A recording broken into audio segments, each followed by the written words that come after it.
Dobrý deň, vítajte na kurze Spring Boot, poprednému Java Enterprise Frameworku, ktorý prináša nespočetné výhody pre komunitu vývojárov.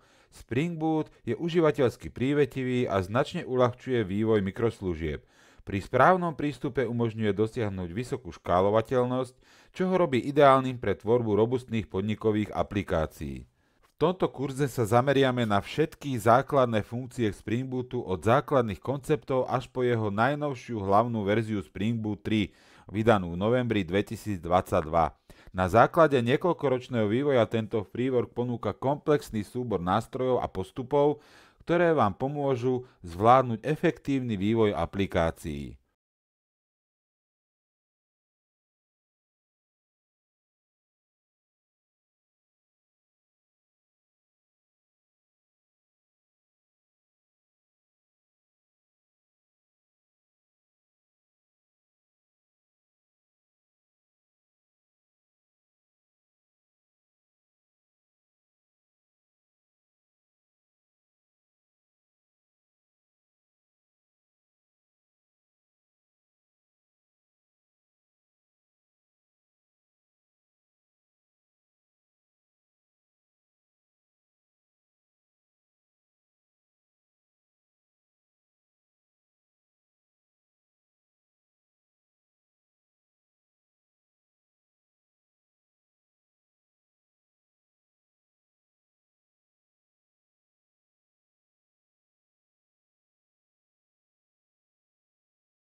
Aby sme lepšie pochopili kľúčové prvky podnikovej aplikácie, použijeme príklady z praxe.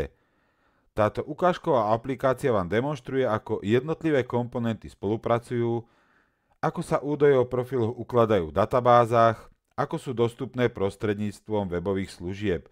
Na ceste k vytvoreniu aplikácie vás budem sprevádzať krok za krokom a kurz obsahuje množstvo praktických úloh, aby ste si mohli každý koncept sami vyskúšať. Tento kurz bude rozdelený do 12 blokov videí.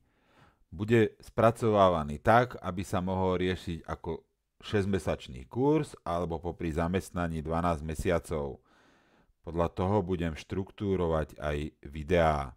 Povedzme si niečo o tom, ktorú verziu budeme používať. Spring Boot 3 vyžaduje Java 17, ktorá poskytuje dlhodobú podporu LTS. To znamená, že dodávateľia runtime poskytujú rozsiahlu podporu na mnoho rokov, aby bola verzia aktuálna a zabezpečená na dlhšiu dobu. Rovnako však Spring Boot 3 môže fungovať aj na novších verziách Javy, ako je napríklad Java 22, prípadne už Java 23. Pre tento kurz budeme používať najnovšie dostupné verzie Javy. Ak medzičasom vyjde nová verzia, experimentujte s novšími verziami. Dobre, a to bude teda na dnes všetko. V ďalšom videu si povieme ešte niečo o Springu, jeho vývoji, jeho alternatívach a prejdeme na založenie projektu. Tak zatiaľ sa majte a čaute.